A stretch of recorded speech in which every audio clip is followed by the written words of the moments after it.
Assalamualaikum warahmatullahi wabarakatuh. Sebelumnya, izinkan saya untuk memperkenalkan diri. Nama saya Rifan Aditya dengan NIM 400403246200029 dari kelas praktikum A dengan mata kuliah praktikum sistem embedded dengan dosen pengampu Bapak Rofik Cahyo Prayogo STMT. Nah, pada kesempatan kali ini saya akan mendemonstrasikan hasil praktikum yaitu dengan materi pull up dan pull down resistor GPIO digital I/O. Nah, cakupan materi yang dibahas pada praktikum ini yaitu konsep dasar GPIO atau General Purpose Input Output serta implementasi pada microcontroller pull up resistor dan pull down resistor atau eksternal dan internal. Yang ketiga, penerapan pada microcontroller STM32 serta ESP32. Yang keempat, pengaruh terhadap proses pembacaan sinyal input seperti push button atau sensor digital. Tujuan dari praktikum ini yaitu memahami cara kerja pin GPIO sebagai input, mengetahui fungsi resistor pull up dan pull down untuk menjaga kestabilan sinyal. Dan yang ketiga, mampu mengimplementasikan konfigurasi tersebut melalui program pada microcontroller.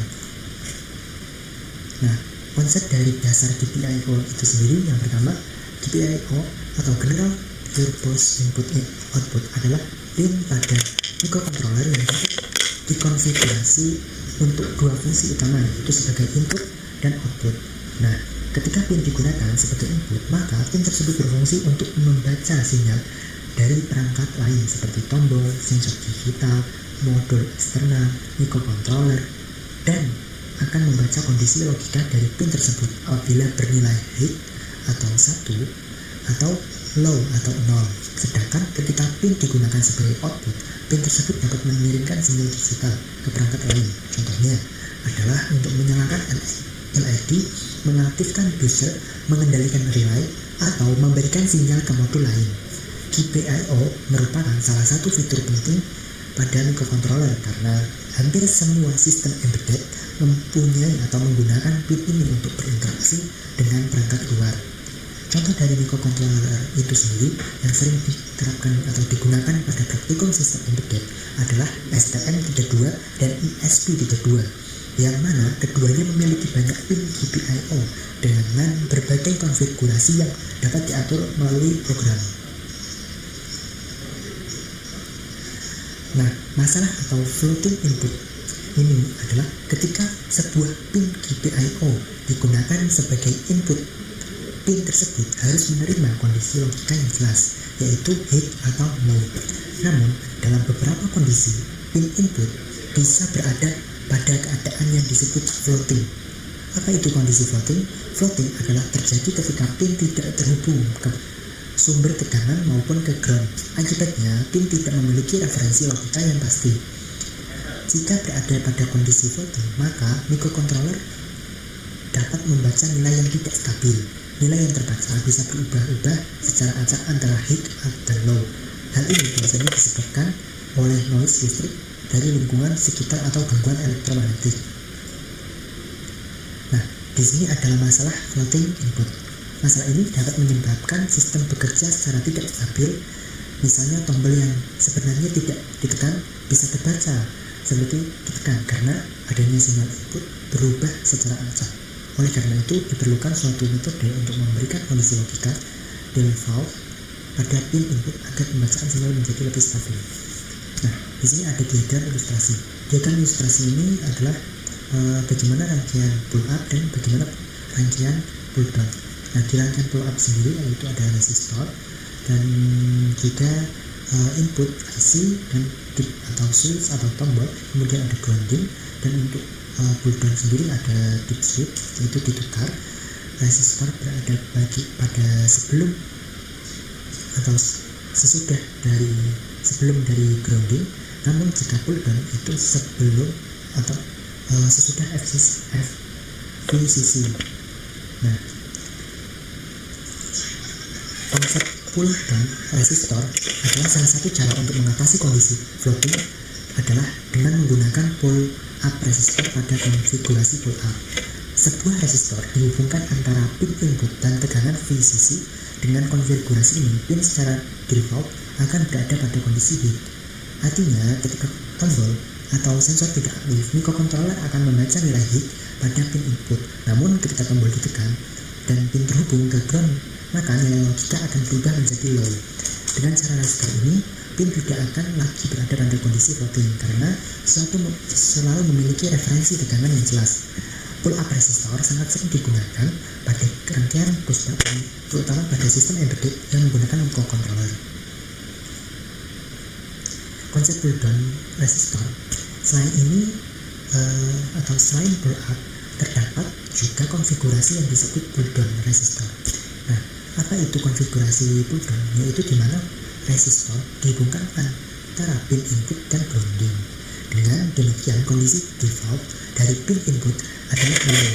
Ketika tombol ditekan, pin akan tetap berada pada kondisi low karena terhubung ke grounding melalui resistor. Namun, ketika tombol ditekan dan pin terhubung dengan tekanan VCC, maka nilai logika akan berubah menjadi hit. Prinsip kerjanya hampir sama dengan push resistor. Hanya saja arah referensi tegangan yang digunakan berbeda. Baik pull up maupun pull down memiliki tujuan yang sama, yaitu menghindari kondisi floating dan pada pin input sehingga pembacaan sinyal menjadi lebih stabil dan dapat dipercaya.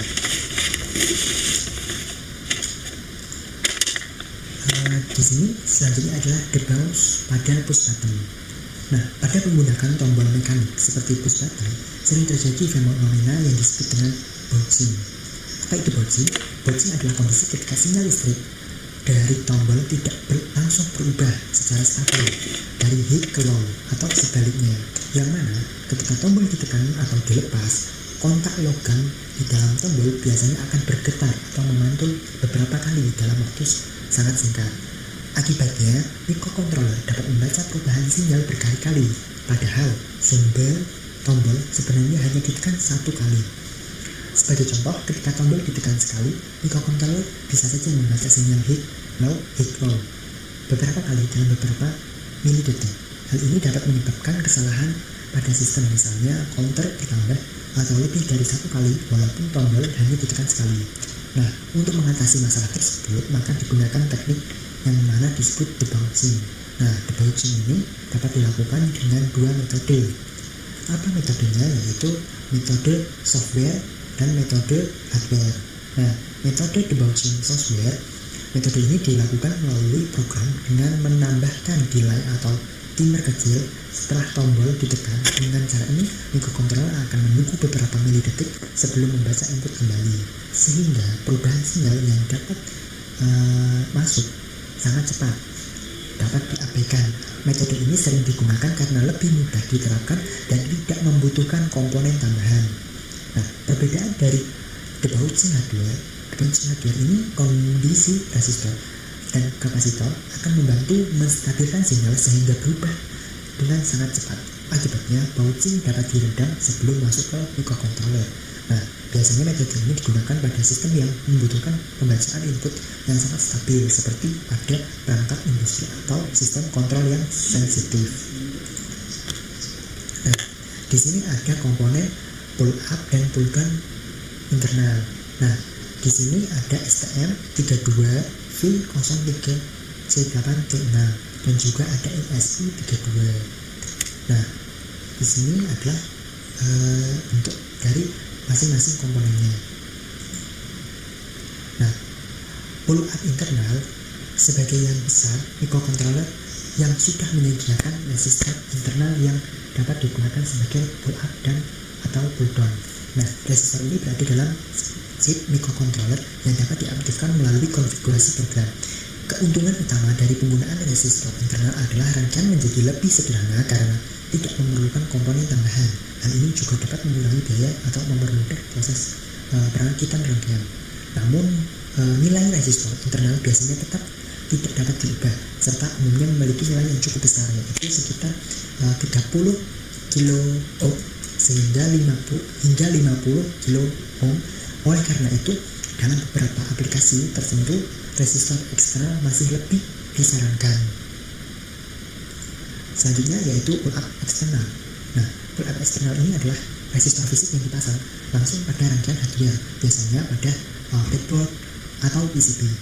Nilai resistor yang sering digunakan adalah sekitar 4,7 kilo ohm hingga 10 kilo ohm. Terutama keuntungan menggunakan resistor eksternal ini adalah nilai resistansinya dapat dipilih sesuai dengan kebutuhan rangkaian sehingga memberikan fleksibilitas yang lebih besar dalam desain hardware. Selain itu, resistor eksternal biasanya lebih stabil karena ketika digunakan pada sistem yang lebih kabel panjang atau berada pada lingkungan yang dengan gangguan sinyal yang cukup besar. Implementasi pada microcontroller STM32, yaitu pada microcontroller STM32, konfigurasi pull up dan pull down dapat dilakukan melalui pengaturan metode pada pin GPIO menggunakan MIDI seperti HAL Hardware Abstraction Layer, atau melalui konfigurasi ini penggunaan dapat menentukan apakah pin akan menggunakan pull up internal atau pull down internal atau tanpa resistor. Jika pin dikonfigurasi sebagai input dengan pull up, maka microcontroller secara internal akan menghubungkan pin tersebut ke tekanan melalui resistor internal. Dengan demikian, kondisi default pin akan berada pada high. Sebaliknya, jika pin dikonfigurasi menggunakan pull down, maka pin akan terhubung ke ground melalui resistor internal sehingga kondisi default menjadi low. Konfigurasi ini biasanya dilakukan saat proses inisialisasi atau PIO pada program. Implementasi pada microcontroller ESP32. Nah, pada microcontroller ESP32, konsep penggunaan pull down atau pull up pada dasarnya sama seperti STM32. ESP juga menyediakan internal pull up dan pull down resistor yang dapat diaktifkan melalui program. Pengaturan ini dapat dilakukan menggunakan berbagai framework program seperti ESP, IDF maupun Arduino framework. Dengan memanfaatkan fitur ini, praktikan dapat membuat rangkaian input seperti push button, keypad, ataupun sensor digital yang tanpa harus menambahkan banyak komponen pada rangkaian. Nah, selanjutnya kita masuk ke program Visual Code-nya. Nah, ini adalah program untuk pull up resistor di STM32 dengan menggunakan LED 32 resistor internal. Yang pertama di sini ada include, yaitu Arduino H. Ini untuk menambahkan library Arduino. Kemudian ada konfigurasi pin, terdapat pin PB0 dan ada LED PC13. Ini adalah merupakan LED internal. Kemudian di STM32 di sini ada MS-nya 50 ms milisecond. Kemudian variabelnya yaitu button state, yaitu idle, button read itu membaca status button terakhir. Kemudian ada button starter yaitu bounce, untuk pastel nya yaitu prestasinya yaitu menghitung berapa kali buttonnya ditekan. Untuk LED set nya yaitu draw, membaca status LED. Kemudian status LED di sini ada step up, yaitu step up ada komunikasi serinya yaitu ada 2000. Kemudian ada seri pin. Nah, ini bisa skip karena kita tidak menggunakan OLED. Nah, ini ada button OLED. Kemudian ada di STM32 ini ada pull up internal. LED pin yaitu sebagai output, yaitu digital light sebagai step. Nah, kita selanjutnya kita skip. Nah, di sini adalah program akan berjalan terus menerus, yang mana program akan membaca digital light untuk membaca tombol. Ini ada step button itu, yaitu jika tombol belum ditekan akan terjadi program masuk ke steady block. Nah, ketika buttonnya di pause, maka menunggu 50 second, maka akan menjalankan program ini. Kemudian button press, yaitu akan menjalankan program ini, mencatat waktunya di luas buttonnya dan jumlah penekanan tombol. Setelah itu buttonnya itu rilis, maka ini akan menjalankan program ini. Nah, si LED itu akan berubah pada setiap kondisi ditekan. Jadi tergantung tombol serial print. Nah, keterangan mengirimnya.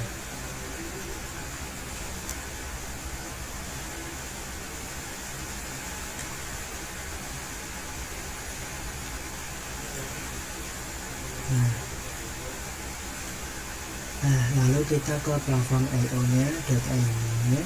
Nah, untuk mendefinisikan definisi di backbone, menggunakan STLink, upload flag-nya. Nah, karena kita menggunakan jebuk STM32 karena tidak ori, maka menggunakan 2PA01 flag-nya, yaitu mendefinisikan LCD-nya. Nah, lalu kita menggunakan PC13. Nah, seperti itu. Setelah itu kita bisa build, lalu diupload ke hardware dan STM32. Nah ini untuk compile yang build-nya di program. Nah, ini kita tunggu hingga sukses. Nah, kemudian kita bisa upload ke STM32 dan tunggu hingga sukses. Nah, berikut adalah proses simulasinya dari hasil percobaan. Nah, di sini untuk percobaan pull up internal STM32, ketika tombol ditekan LED akan menyala dan ditekan lagi akan mati, dan kondisi awal LED menyala dan bisa dilihat di percobaan berikut. Nah, selanjutnya percobaan ke pull up eksternal STM32. Kondisinya sama saja namun menggunakan LED internal.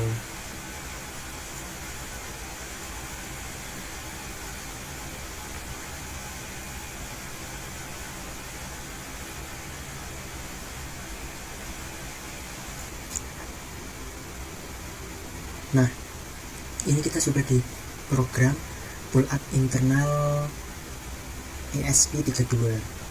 Nah, yang pertama kita ada input library-nya, kemudian ada konfigurasi pin-pinnya, kemudian ada konfigurasi pinnya.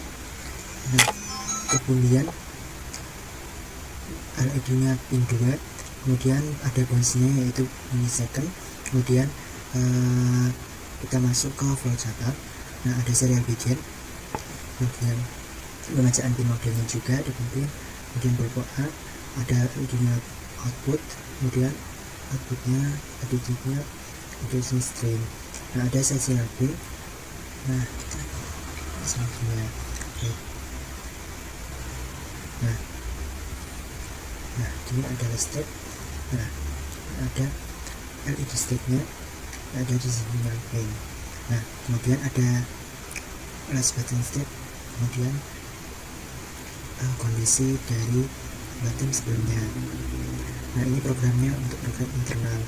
Nah, ketika menggunakannya kita ubah ke eksternal, kita ubah ke internal.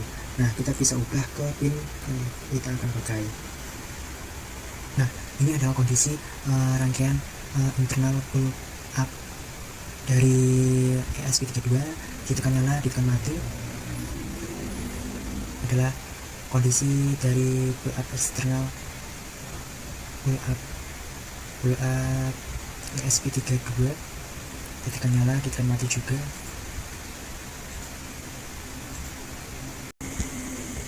Nah, di sini saya akan melanjutkan yaitu pada rangkaian pull down internal dan eksternal pada ESP32. Nah, dengan LED pin ESP32. Nah, ini di Arduino Studio. Nah, kita masukkan library Arduino-nya. Nah, ini ada konfigurasi mendefinisikan button pin, kemudian LED pin. Nah, ada mesinnya link. Kemudian untuk step mesinnya untuk mengontrol status tombol. Di sini ada button idle, button debug, button rise, dan button release. Artinya si tombol ini adalah memiliki 4 kondisi middle ketika tombol tidak digunakan, dash ketika dilepas. Untuk variabel programnya yaitu button state untuk menyimpan kondisi tombol, button wait untuk menyimpan pembacaan tombol sebelumnya, dan start time, dan start time kita ingin tombol ditekan, dan passcode untuk menghitung tombol jumlah tombol start untuk status nya. Nah, di sini ada fungsi setup, serial begin, dan untuk serialnya ada di RAM 2000. Nah, di sini ada serial pin, sebenarnya menggunakan yang kita tidak menggunakan serial pin, bisa di skip saja. Kemudian langsung ke spin modenya saja, pakai window, lalu ke LED output, lalu digital web, LED pin, dan kondisi. Nah, ini serial pin, ini kita bisa skip saja. Kemudian file programnya yaitu di sini kami untuk membaca kondisi tombol. Kemudian ada case, button idle, dan ketika button idle kita ditekan akan memasangkan program ini. Nah, kita browse sekitar menyelesaikan, maka skip.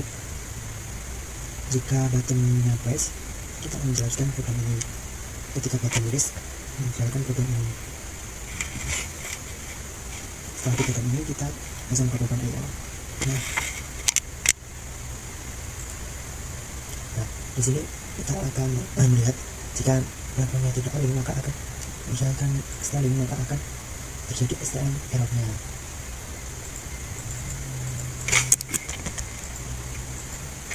Nah, di sini kita tunggu sampai blink.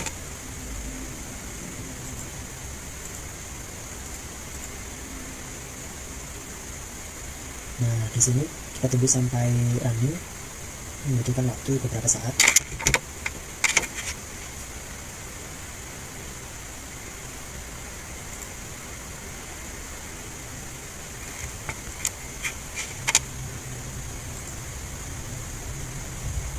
Nah, ini proses debuggingnya, sedikit menunggu lama.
Ya.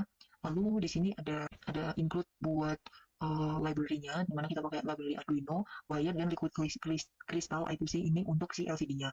Lalu di sini ada konfigurasi pin-pinnya, dimana button pin pakai PB0, LED pinnya pakai PK13 dari LED internal di bounce MS-nya 50 ms. Lalu di sini ada LCD RDDR, dimana ini adalah alamat I2C di LCD. Nah, di sini ada LCD kolom, jumlah kolom LCD-nya 16 dan jumlah baris LCD-nya itu 2. Nah, di sini ada liquid crystal LCD. Ini untuk menentukan alamat, mengkonfigurasi alamat si I2C-nya dengan 16 kolom dan 2 baris. Nah, di sini untuk mendefinisikan si LED on ketika outputnya itu low dan sebaliknya. Di sini ada untuk state machine-nya itu mode dari button-nya itu ada 4, ada idle, debounce, press, dan release. Lalu di sini mendefinisikan variabelnya. Di sini ada di fungsi void update LCD. Fungsi LCD-nya di sini ada ini itu untuk mengecek si LCD-nya. Lalu di void setup ini adalah perintah pertama kali dijalankan dalam pertama kali sistemnya on. Di sini akan menampilkan button pull up plus LCD 16 kali 2. Lalu di sini juga ada judulnya button debounce pull up plus LCD kali 2. LCD 16 kali 2. Lalu serial print lagi PB0 tombol, ground, PB6 SCL, dan PB7 SDA. Nah, untuk void loop-nya ketika buttonnya itu berstatus idle, dia akan menjalankan program ini. Lalu ketika buttonnya itu di-bounce, dia akan menjalankan program ini dan akan menampilkan ini button press LED on. Lalu selanjutnya ketika buttonnya itu ditekan, dia akan menjalankan program ini. Lalu button release, dia akan menjalankan program ini dan menampilkan button release duration-nya berapa. Duration itu lama buttonnya ditekan dalam millisecond. Nah, ini untuk program berfungsi update LCD hanya saat ada perubahan state. Di sini, dan di terakhir juga ada waiting-nya, PB0, PC13, PB0, B7, LCD, VCC, ini ada semua. Nah, langsung saja kita ke percobaan pada hardware-nya. Untuk projectnya ini sudah sukses di compile, upload, lalu di LCD akan menampilkan status, count, button, dan durasinya. Ketika button ditekan, dia akan berubah statusnya menjadi press, dan ketika dilepas, dia akan berubah menjadi idle. Nah, sistem akan berulang terus-menerus. Kesimpulan dari praktikum ini, pull up maupun pull down mempunyai metode yang digunakan pada rangkaian GPIO, General Push Purpose Input Output, untuk memastikan kondisi logika pada pin input tetapi stabil dan tidak berada pada kondisi floating. Resistor pull up menghubungkan pin input ke tegangan VCC, sehingga ketika tidak ada sinyal yang masuk, pin akan terbaca sebagai logika hit 1. Sebaliknya, resistor pull up down menghubungkan pin ground, sehingga saat tidak ada sinyal, pin akan terbaca sebagai logika low atau 0. Penggunaan pull up maupun penggunaan pull down sangat penting pada sistem embedded seperti microcontroller karena dapat mencegah pembacaan sinyal yang tidak stabil akibat gangguan noise. Dalam praktikannya, kedua metode ini sering digunakan pada rangkaian push button, sensor digital maupun input eksternal agar kondisi logika dapat terbaca dengan jelas oleh microcontroller. Mungkin sekian yang dapat saya sampaikan. Kurang lebihnya saya mohon maaf. Semoga apa yang saya sampaikan dapat bermanfaat bagi kita semua. Wassalamualaikum warahmatullahi wabarakatuh.